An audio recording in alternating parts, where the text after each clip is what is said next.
खबरें अब चलनी शुरू हो गई हैं कि 8 तारीख वो दिन तय किया गया है जब प्रधानमंत्री मोदी शपथ ले लेंगे। खबर ये भी चल रही है कि कल सरकार बनाने का दावा एनडीए पेश कर सकता है। लेकिन अजीब सी स्थिति तब पैदा हो गई जब धड़ाधड़ मीडिया में ऐसी खबरें तैरने लगी कि ऐसी शर्तें टीडीपी और नीतीश कुमार ने रख दी हैं मोदी जी के आगे कि मोदी जी समझ नहीं पा रहे होंगे कि इन शर्तों का करे क्या, क्योंकि इन शर्तों के हिसाब से तो अमित शाह केंद्रीय मंत्रिमंडल में शामिल हो ही नहीं पाएंगे। दोस्तों, ये शर्तें कैसे बीजेपी के गले की फांस बन गई है और बीजेपी चंद्रबाबू और नीतीश कुमार की शर्तें मानकर क्या वाकई में केंद्रीय कैबिनेट से अमित शाह की छुट्टी कर सकती है, मोदी जी ऐसा कर सकते हैं, ये सब कुछ मैं आगे आपको बताऊंगी। लेकिन उससे पहले एक बड़ी इंटरेस्टिंग फोटो आई है, मैंने कहा आपके सामने वो रख दूं। दोस्तों, लालू यादव ना नीतीश कुमार के लिए एक बात कहते हैं कि नीतीश कुमार वो नेता है जिनके पेट में भी दांत है। मतलब नीतीश कुमार कब क्या करते कुछ ही नहीं पता है। नीतीश कुमार अभी भी किसके साथ जाने वाले हैं एनडीए गठबंधन की बैठक में या इंडिया गठबंधन की बैठक में, तो क्या नीतीश कुमार बताएं। लेकिन उससे पहले इस फोटो को तो देखिए।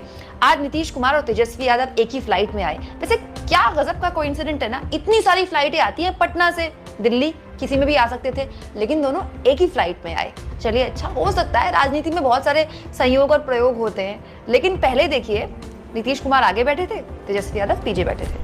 तो तेजस्वी यादव ने कर्टसी दिखाई, चाचा जी को आगे और अपने आप को पीछे रखा। लेकिन उसके बाद की फोटो ने तो और हलचल मचा दी। उसके बाद देखिए फोटो आई जिसमें तेजस्वी यादव भी नीतीश कुमार के बगल में बैठे हैं। अब आप सोचिए, 1.5 घंटे का सफर है, 1.5-2 घंटे का सफर है पटना से दिल्ली।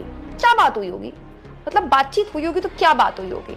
तेजस्वी यादव भी जान ही रहे हैं कि नीतीश कुमार किस किस के संपर्क में है। नीतीश कुमार भी जान ही रहे हैं कि उनसे कौन कौन संपर्क कर रहा है, कौन कौन से डिमांड, कौन कौन सी उनकी डिमांड पूरी कर रहा है, कौन से उनको ऑफर दे रहा है। लेकिन सोचिए, इस 1.5-2 घंटे में बातचीत हुई होगी तो क्या बातचीत हुई होगी। तभी तो कहते हैं भारत की राजनीति से दिलचस्प चीज कोई हो नहीं सकती। लेकिन और दिलचस्पी दोस्तों इस चुनाव के नतीजों ने तब बढ़ा दी जब एक बड़ी और खबर आ गई। दोस्तों, एबीपी न्यूज के पत्रकार है मनोज कुमार, मनोज मुकुल को मैं जानती हूँ क्योंकि मैंने एबीपी न्यूज में काम किया है। बिहार से ही और बिहार की राजनीति में बहुत ही करीने से नजर रखते हैं, बहुत बढ़िया बिहार की राजनीति को समझते हैं। उन्होंने देखिए एक हिंट दी है। उन्होंने कहा है नीतीश कुमार भारत के उप प्रधानमंत्री बने तो बिहार बीजेपी में अपने एक हारे हुए सांसद को सीएम बनाने पर विचार कर सकती है। मतलब कहने का मनोज कुमार ये कह रहे हैं कि नीतीश कुमार उप प्रधानमंत्री बन सकते हैं। तो उप प्रधानमंत्री अगर नीतीश कुमार बनेंगे और बिहार बीजेपी अपने हारे हुए सांसद को सीएम बनाने पर विचार करेगी, तो मतलब नीतीश कुमार एनडीए की सरकार में उप प्रधानमंत्री बनेंगे।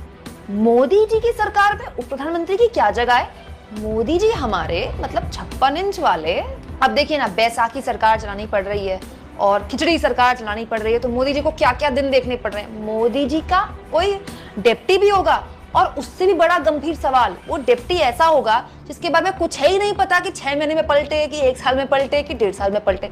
भाई नीतीश कुमार इससे पहले कितनी बार पलट चुके हैं, कितनी बार ना पलटने की कस्में खा चुके हैं और फिर पलट चुके हैं। इसका सबसे ज्यादा मतलब जीता जागता उदाहरण तो मोदी जी स्वयं हैं। तो मोदी जी सोचिए, अगर नीतीश कुमार को अपना डिप्टी पीएम बना दें तो मोदी जी सो पाएंगे कैसे सुकून से।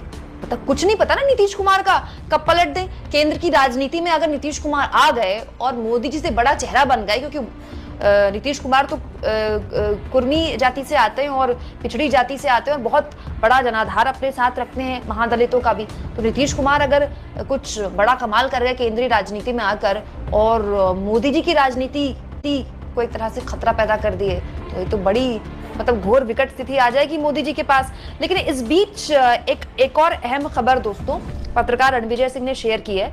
उन्होंने कहा है कि टीडीपी ने गृह मंत्रालय और रक्षा मंत्रालय की डिमांड कर दी है बीजेपी के सामने एनडीए का हिस्सा बनने के लिए। और टीडीपी ने डिमांड इस लेवल पर कर दी है कि हर 5 सांसद में हमको एक मंत्रालय चाहिए। अब गृह और रक्षा तो मांगा ही है, साथ में जेडीयू ने भी डिमांड रख दी है कि हमको रेल और फाइनेंस विभाग चाहिए। बताइए, सबसे मलाईदार और सबसे इंपॉर्टेंट मंत्रालय तो यही होते हैं। क्या होता है? गृह मंत्रालय, वित्त मंत्रालय, इसके अलावा रक्षा मंत्रालय और रेल मंत्रालय। चारों में 2-1 मांग रहा है, उसमें से एक जो है वो कह रहे हैं कि डिप्टी पीएम भी बनाइए। अब बताइए मोदी जी करे तो करे क्या? सारे मंत्रालय अगर गठबंधन के सहयोगियों को मिल जाएंगे तो अमित शाह जी क्या करेंगे?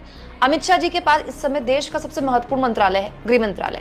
अब इतने महत्वपूर्ण पद पर जब आप रह जाते हैं, गृह मंत्रालय संभालते हैं, तो ऐसा तो है नहीं कि आपका डिमोशन करके आपको छोटा मंत्रालय या कोई ऐसा मंत्रालय दिया जा सकता है जिसकी साख उतनी कम नहीं, उतनी बड़ी नहीं है। तो अगर जेडीयू रेल मंत्रालय मांग रहा है, वित्त मंत्रालय मांग रहा है, गृह मंत्रालय भी लिस्ट में है, इसके अलावा टीडीपी भी गृह मंत्रालय मांग रहा है, रक्षा मंत्रालय मांग रहा है, तो और अगर इन लोगों को इस तरह के बड़े और महत्वपूर्ण मंत्रालय सौंपे गए तो अमित शाह जी किस मंत्रालय में फिट होंगे? तो क्या ये कहा जाए कि ये जो आने वाली सरकार है इसमें अमित शाह जी की भूमिका सरकार में नहीं संगठन में होगी?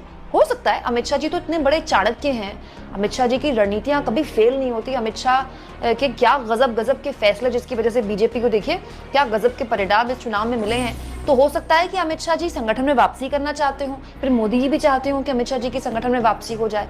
लेकिन अगर अमित शाह जी संगठन में वापसी करेंगे तो फिर इस सरकार चलेगी कैसे? बड़ा कंफ्यूजन है दोस्तों। और इस कंफ्यूजन के बीच देखिए आज तक ने खबर छाप दी, लोकसभा स्पीकर, शिक्षा, स्वास्थ्य, सूचना प्रसारण मंत्रालय, एनडीए की मीटिंग में चंद्रबाबू नायडू ये डिमांड रख सकते हैं कि सारे मंत्रालय हमको दो।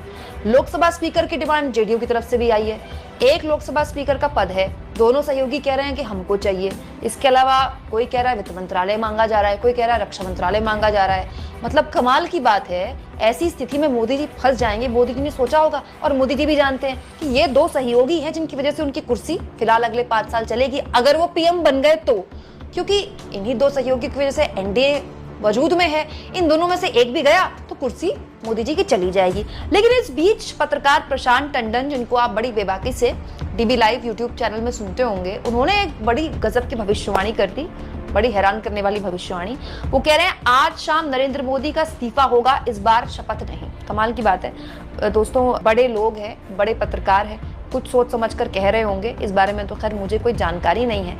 लेकिन मैं आपको एक बात बता दूं, ये जो सरकार बननी जा रही है, अगर एनडीए की सरकार बनती है तो ये बहुत ऐसी सरकार होगी जिसमें मोदी जी को बहुत बैलेंस करके चलना पड़ेगा। मोदी जी को सहयोगियों को मनाना पड़ेगा, बड़े मंत्रालय देने होंगे, बहुत सी चीजें हैं जिसको मोदी जी को इग्नोर करना पड़ेगा, बहुत सी बातें हैं जो मोदी जी को सुननी पड़ेंगी, बहुत से ऐसे बयान हैं जो बीजेपी नेता बोलने से बचेंगे। क्योंकि टीडीपी जो है ना दोस्तों, चंद्रबाबू नायडू की पार्टी, टीडीपी का एक बहुत बड़ा जनाधार मुस्लिमों का है। मुस्लिमों के वोट पाकर टीडीपी आज वहां इतने बड़े मुकाम में आई है कि वो किंग मेकर बनी है, किंग मेकर।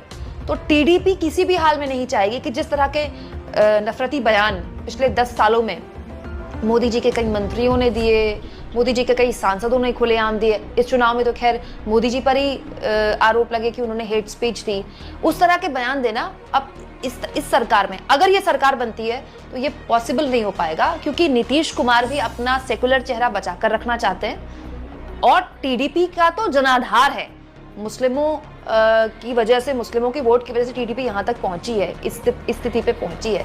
ऐसे में अब आने वाली जो ये सरकार अगर बनती है, तो कुछ पता नहीं है, एनडीए अगर सरकार बनती है नहीं बनती है तो उसकी रूपरेखा बहुत अलग होगी, 2019 और 2014 वाली सरकार से अलग होगी। और अभी तक तो खैर इस बात पर ही सस्पेंस है कि मोदी जी पीएम बनते हैं कि नहीं बनते हैं, क्योंकि अभी तक संसदीय दल की तो बैठक हुई नहीं। जब संसदीय दल की बैठक होगी, पीएम पद के नाम पर सांसद मोहर लगाएंगे तो ही पता चलेगा कि मोदी जी पीएम बन रहे हैं कि नहीं बन रहे हैं। अब संसदीय दल की बैठक कब होगी इस बारे में भी कोई चर्चा नहीं है। हाँ, ये चर्चा सोशल मीडिया में और मेन स्ट्रीम मीडिया में चलने लगी कि 8 तारीख को मोदी जी शपथ लेंगे। दोस्तों आपको क्या लगता है, जितना कंफ्यूजन और जितना जो हालात इस रिजल्ट ने बीजेपी के आगे रख दिए हैं, सबसे बड़ी पार्टी होकर भी सबसे बड़ा रोना बीजेपी के ही आगे होगा कि वो सहयोगियों को संभाले, कि जो सवाल उससे पूछे जा रहे हैं उससे संभाले। क्योंकि अभी तो सरकार बनाने की कवायद तेज है। हर हाल में जो इंडिया गठबंधन डोरे डाल रहा है चंद्रबाबू नायडू पर और नीतीश कुमार पर, हर हाल में मोदी और अमित शाह दोनों चाहते होंगे कि चंद्रबाबू नायडू और नीतीश कुमार को कैसे भी बस मना लिया जाए। एक बार अगर उनको मना भी लिए जाए तो बीजेपी के अंदर जो आवाजें उठेंगी, उन आवाजों के बारे में भी तो बात होगी। अभी तो सरकार बनाने की प्राथमिकता है। अगर 1% सरकार बन गई तो संगठन के अंदर जो आवाजें उठेंगी उनका कौन जवाब देगा?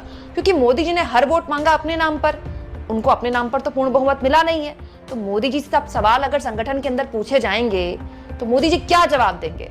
आपको क्या लगता है दोस्तों, आने वाले दिन मोदी जी के लिए कितनी भीषण मुसीबत लेकर आने वाले हैं? कमेंट बॉक्स में जरूर लिखें और जितना हो सके चैनल को शेयर करें, सब्सक्राइब करें।